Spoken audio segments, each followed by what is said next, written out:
É igual o caso da Larissa. O cara chamou o Uber, a Larissa foi para casa do cara, né? Aí sumiu, foi encontrada morta na casa do cara e o cara fugiu para Petrópolis com a sua senhora. Tudo indica que seja ele. O Rael Policarpo agora vai entender, inclusive, se vai ser feminicídio. Deve ser feminicídio, ocultação de cadáver. O delegado vai com tudo para cima. Razinho. Exatamente, Tino. Eles devem responder, sim, por feminicídio e ocultação de cadáver. Os dois, né?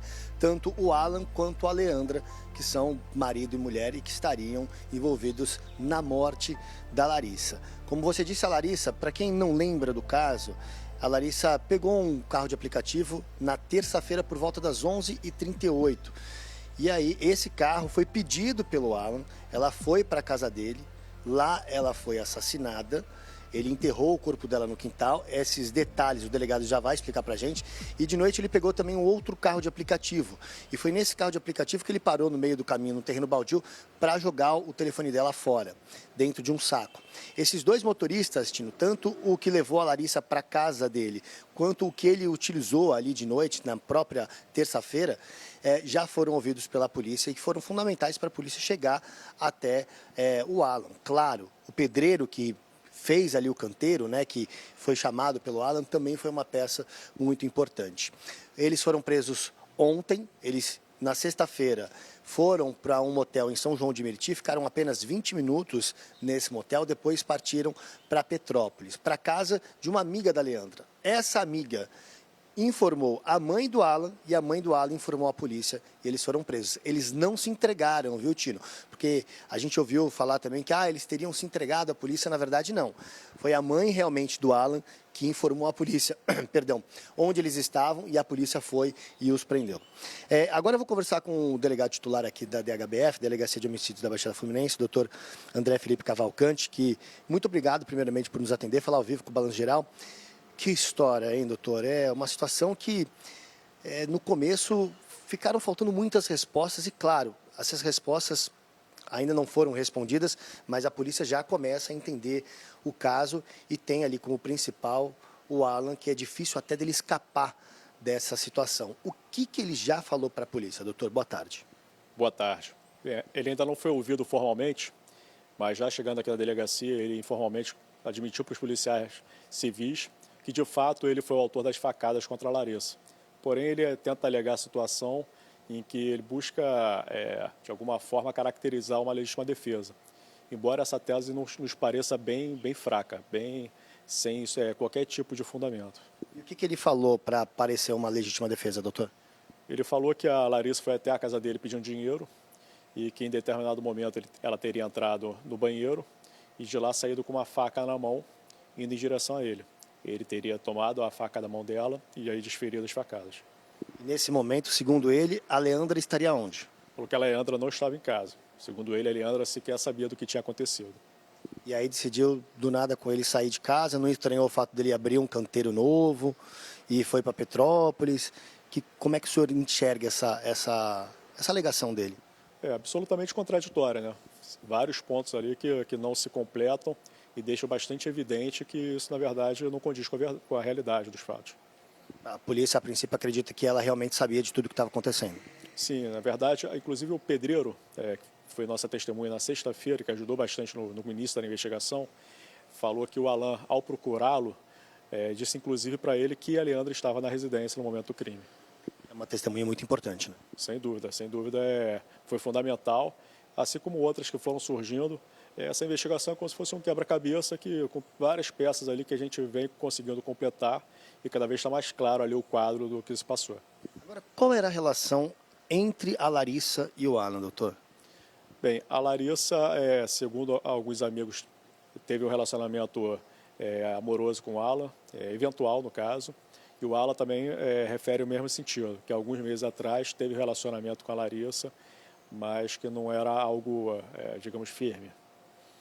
E aí eles teriam voltado a se relacionar depois que ele voltou com a Leandra? Porque parece que ele estava separado quando ele começou esse relacionamento com a Larissa, né? Ele era casado com a Leandra, o casamento chegou Eles se separaram em determinado momento, há alguns meses, e teriam reatado ali na semana do Natal. Não está bem claro ainda, a gente vai ouvi-los ainda e adentrar a esses pormenores. Mas em relação à última vez que eles teriam ficado, exatamente o motivo pelo qual a Larissa foi até a residência dele, tudo isso a gente ainda vai adentrar esses detalhes. Agora, possivelmente ela teve uma conversa com ele antes, porque ela topou que ele mandasse o Uber para a casa dela para eles se encontrarem, né? Sim, sem dúvida. O Uber foi pedido por ele. Ou seja, deixando claro que partiu dele essa manifestação de que ela fosse até a casa dele. Agora, o telefone encontrado também é uma peça importante para a investigação, né, doutor? Porque, a princípio, os próprios amigos disseram que numa das localizações que ela teria passado para os amigos, eles conseguiram localizar o telefone lá na praia de São Francisco, em Niterói, 51 quilômetros da casa da Larissa. Mas, na verdade, estava em Nova Iguaçu também.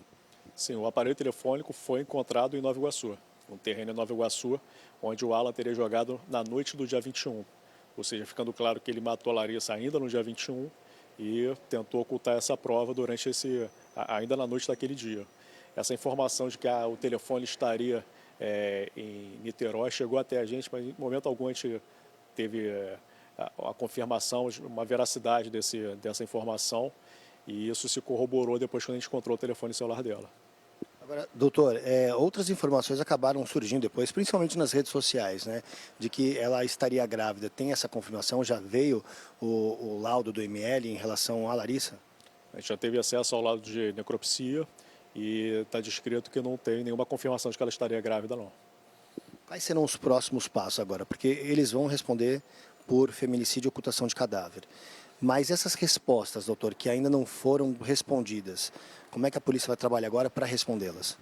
Bem, primeiro a gente vai ouvir tanto o Alan quanto a Leandra, apurar eventuais contradições e, a partir daí, ouvir outras testemunhas. É importante porque a prisão, como foi realizada ontem, nós temos um prazo ainda de 30 dias para concluir esse inquérito.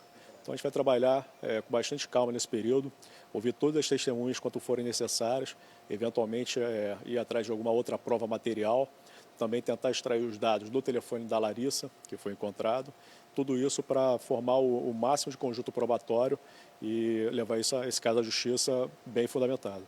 Agora, doutor, acho que um outro ponto importante dessa história foi a participação da mãe do Alan, né, de entregar, e depois eu até me comovi também com o depoimento do pai. Eu vi um vídeo dele falando, ele comovidíssimo com o que tinha acontecido, dizendo que jamais compactuaria com a atitude do filho. Isso mostra que realmente o que a gente ouviu dos vizinhos ali, que ninguém entendeu o que aconteceu, até mesmo pelo histórico dos pais, é verdade, né? Até então eles eram acima de qualquer suspeita. Sim, é importante deixar isso claro, né? A responsabilidade pelo crime é a do Alan e é a da Leandra, até o momento, o que demonstra as provas que nós reunimos.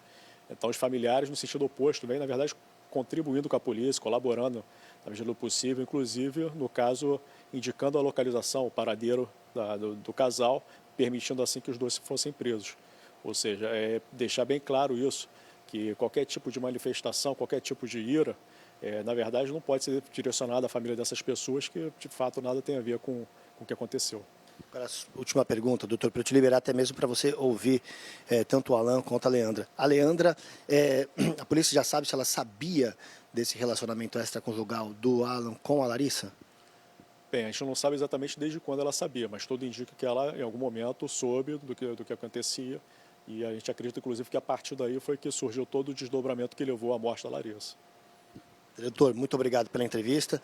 É isso, Tino. Tanto o Alan quanto a Leandra, como eu disse, continuam aqui na Delegacia de Homicídios da Baixada Fluminense e depois de serem ouvidos, serão transferidos lá para o presídio José Frederico Marques, em Benfica, que, como eu disse na primeira entrada, é a porta de entrada do sistema prisional.